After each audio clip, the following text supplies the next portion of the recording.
What's up, sim racers? This is Larry at TJR Sim, and I had a question here on the forum. Someone or on the YouTube channel, they're having a problem with their butt kicker SimVibe software. He's running one butt kicker, and he's unable to get it working in Project Cars 2. Now, I'm a big fan of SimVibe, Sim Experience SimVibe. So if you don't have it and you don't have a butt kicker, it definitely adds a ton of immersion to your game. And I highly recommend it. It's pretty cheap to set up. I'm running, six transducers myself, so I went a little overboard. Okay, I think if I had to do it all over again, I would spend the money on bigger 1,000-watt amps and run maybe just 3 butt kickers, but I would run the bigger transducers that start off with like a minimum of 400 watts RMS. Just run one on the pedal set, one in chassis mode in the back, and then one on the shifter. I think that would be probably plenty, and you'd spend about the same amount of money as if you're running 6, but you'd have a lot less wires. But anyway, just to dive into how do you get it set up, and just show you how I go about setting up when I'm going to launch Project Cars 2. Now, I run Track IR as well, and if you don't have Track IR and you're on PC, it's definitely worth the money. As you see, I'm moving my head back and forth and all that. So, you know, when you're in cockpit view of your cars on just basically every major sim on Windows supports Track IR. There are a few, like Dirt 4 is not supporting it just yet, although Dirt Rally did. But anyway, that's what I do. I launch this one first, and then I also go ahead and launch, and I'm going to close it and I'll just show you. I'll launch my SimVibe first, get it going first before you even launch the game. And let me see, wait for it to boot up. Alright, and see, I'm going to go to my generated one. I can dive into this, how to generate tracks as well if you want. Leave some comments down below how you can generate the tracks and give you all the force feedback settings and stuff. But for now, I'll just keep it how to launch into the game. So when you're running Track IR, go to your Project Cars 2, of course, hit play. You got these 3 options: PCars 2, launch in Steam VR, and launch in Oculus, VR. Obviously, if you have an Oculus, launch there. I don't. Run Track IR. So you're gonna have to pick this one for Track IR. I hit play, and then I come over here and double click on the one that I want for Sim Experience. And now you got to make sure that you're in windowed view. So when you go down the bottom of the screen, you see that little red bar pop up. That basically tells you that you're in window view, and that will allow you to at any time go into the settings of the Sim Experience and adjust things on the fly. Sometimes there's some bugs in the beginning of this game. I was able to say adjust my let me click in here. I was able to adjust my, and I'll click on it here, output mode. When I'm on track, I was the car engine vibrations and stuff were going. I was able to go over here and adjust it and feel it on the fly. Now, since the last patch that they had a pretty big patch in Project Cars 2, it basically kills all my transducers, and I'm not able to adjust this on the fly, which really sucks because it's sometimes I'll adjust this per car. I won't make a lot of different ones per car because I just don't want to waste the time on it. It gets me pretty close to what I want to feel with a default one for the cars. But I used to be pretty thorough with it and create a setup per car, per track, and all that in the past, especially on like iRacing. But I just don't do that anymore. Time's precious to me, so I don't waste my time on it. If it gets it pretty close and I'm able to put on my Track IR and look around and feel the transducers do what I'm seeing on the screen, I'm happy. Anyway, that's what that allows you to do. Now, to set this up in, and back out, in your Project Cars 2 game, loss of words here, go over to, let me see, it is System right here, Option System, and make sure you have shared memory set to Project Cars 2 and UDP. What is the UDP frequency? That's how frequent data gets sent. Yeah, this is how frequent data gets sent to the game from your peripherals. I don't know how important this is, but I put it to the max because I want it to work its ass off and send data as quickly as it can to me. So I put it at the max. Also, the UDP protocol version set that to Project Cars 2. You have the choice of 1 or 2.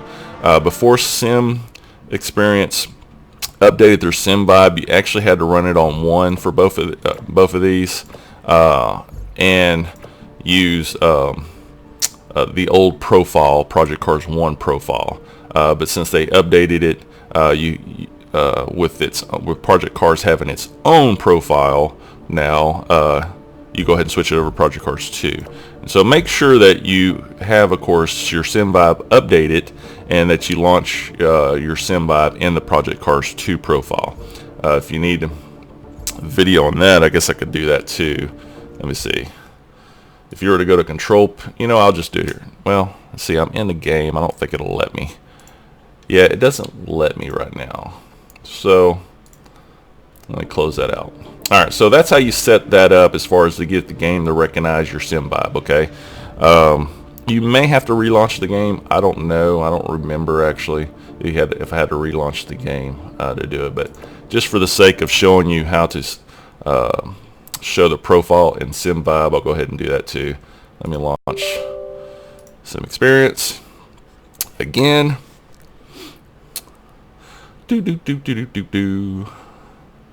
I am waiting. Okay, so go to Control Panel here on Sim Experience, and you will see all the games that you have. I wish you could just right click like in Windows and compress them all. But anyway,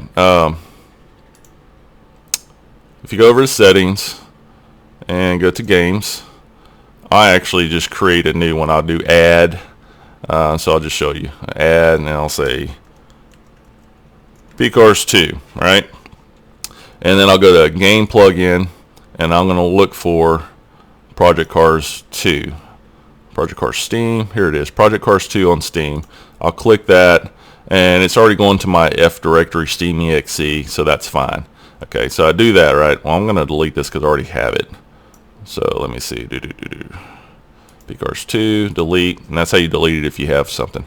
But when you come over to Manage Sim Buttons, if you go here to Auto Discovery and click that, let it run. See, I'll do Auto Discovery. 0 Sim Setup buttons were added because I didn't really add any game. But if you had added the Project Cars 2 game, just like I showed you, it would have came up and you would have saw it go into Project Cars 2. So here it is, Project Cars 2. And you know what? I'll even show you the generated stuff right now real quick too. Let's see. Got to remember how to do it actually.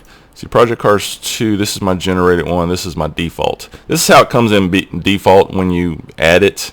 So output mixer, SimVibe chassis, it has all these pre-selected.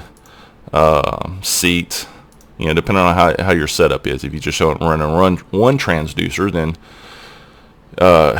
you'll just have, I believe you're probably running it in just seat mode right now, not chassis mode. But anyway, what else? Oh, make sure when you're on the basic settings, have these clicked. Enable in-game on-screen display, and that way it gives you that little red line at the bottom of the game to be able to go in here. And then also telemetry logging, make sure that's on. Best laps for this car and track, or all valid laps. Either one of those are fine. I just do best. And what that does is when you go to, let me see, I'm actually forgetting myself here. When you go to, where's it at? Duplicate, auto discovery. Oh, Visual Lap Analyzer. And if you go to Visual Lap Analyzer and click on Manage Laps, right there, then it shows your managed laps for all the sims that you've played. Now, of course, you're going to have to launch, launch Sim Experience, get into the game, and run a few laps on your favorite track. And you can do this for this auto discovery for each track you want to. Then come back here, get out of your game, come back over here, go to Project Cars 2, and these are the laps that you did with the different cars and everything. So you could set up an individual profile for each one if you wanted to. And if you decide just too cluttered, you can just delete them right here on the fly as well. I generally did I think this one here is the first one I did, and I launched it. But let me see. If I double click on this, it goes right into it, and I can hit play, and it hit that little button there, and it brings the map in like you see, so you can see it. So you're able to see the speed down here, the gear you're in. Mine does not show the wheel rotation for some reason, and that's probably because I'm not using an AccuForce wheel. It would be my guess for that. But anyway, you see your lap, and let's just say you know that this was a pretty good lap. You hit your apexes right and all that, and you don't want to fumble with the fact, like, do I turn on vertical surges? Do I turn on road textures? What do I turn on? What is the game actually outputting that I need on? Because there's so many settings that you can set up. So and some of these games don't recognize everything. Like iRacing recognizes everything, vertical surges, vertical bumps, road textures, engine vibrations per RPM. I mean, it's just endless of what iRacing recognizes. But Project Cars 2 does not recognize everything. It doesn't output everything. Same with like Dirt 4, same way. Anyway, you can stop this at any time, pause it or whatever. But let's just say I want to use this one, right? Let's see, matching mode. I want to export sim experience telemetry. Boom, right there.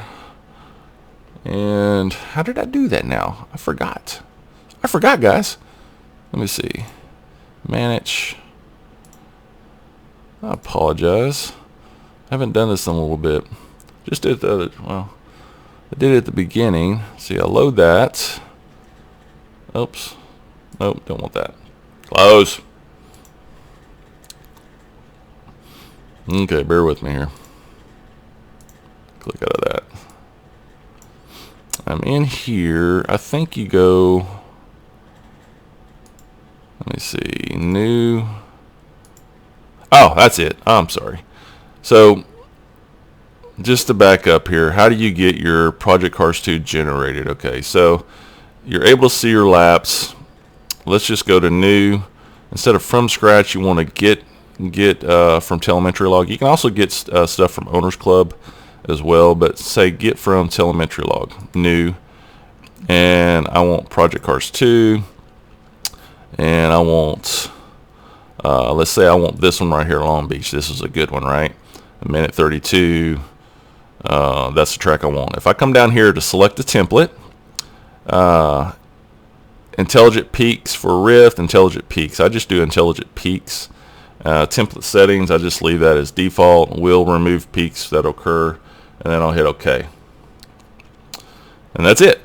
And then you're done. So now when I go back to manage sim, say auto discovery. Oh, did it do it? Boom. Yep, there it is. So now I got two Project Cars generated. That one and that one. Let me go to the basic settings so we can see which one it was. I happened to actually pick Long Beach was the very first one I picked as well, and I picked it for the second one. But I know it. I know this is the new one, Project Cars 2 generated. If you happen to just do what I did, you'll know it because I always go to enable in-game on-screen display for the ones that I did. The new one won't have that. So these won't be pre-selected for you. But anyway, that's how you set it up. I hope I didn't confuse you on any of it, because it took a little bit for me to remember myself, actually, because I don't use this all the time. I generally go through the game and play a couple laps, and once I get some good racing going on, and I'll do exactly what you do, and then I forget about it all over again. But yeah, that's how you do it. And then what I do in game, of course, so then that's set up. Now let's say you don't want this one no more. I can just hit delete, and boom, it's gone. Now let's say you don't want to accidentally delete anything.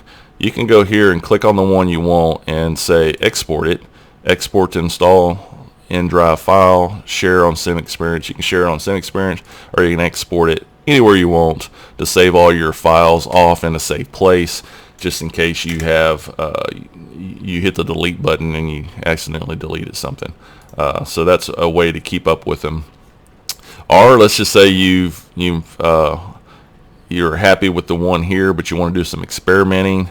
You could actually click on the one you like and say duplicate, and boom, it's duplicated. So now you got this Project Cars 2 duplicated one. Output mixer, everything's exactly the way I have it, but you know, I want to play with this one. The other one I'm pretty happy with, but this one I want to play with engine vibrations and start jacking with that stuff. So that's how you can duplicate things. So anyway, that's a Project Cars 2 tutorial on how to, of course, duplicate, get it running in Project Cars 2, get it to auto set up the tracks for you. I'm going to hit delete on this one. And yeah, I think that's pretty much it right there. Now just go out on the track and have some fun. I'll close this and open up Steam again. Same way, once you already assigned which one you want. Of course, I still have this generated one here. I will launch the game. Double click on that one. Always launch your game first before you open up the SimExperience one. Is usually the best bet. You can launch it through SimExperience. It is capable of doing that. However, I have found it doesn't work in all cases, mainly because the games may have several patches that come through that are just little incremental patches, and then SimExperience hadn't had time to catch up with it. So being that they're a smaller company, you know, they got a lot of games to catch up with. So I always just launch it as a secondary. So anyway, I hope that helps you out. The one subscriber that was looking for it. If y'all need some more tips and tricks, let me know. Oh, you know what?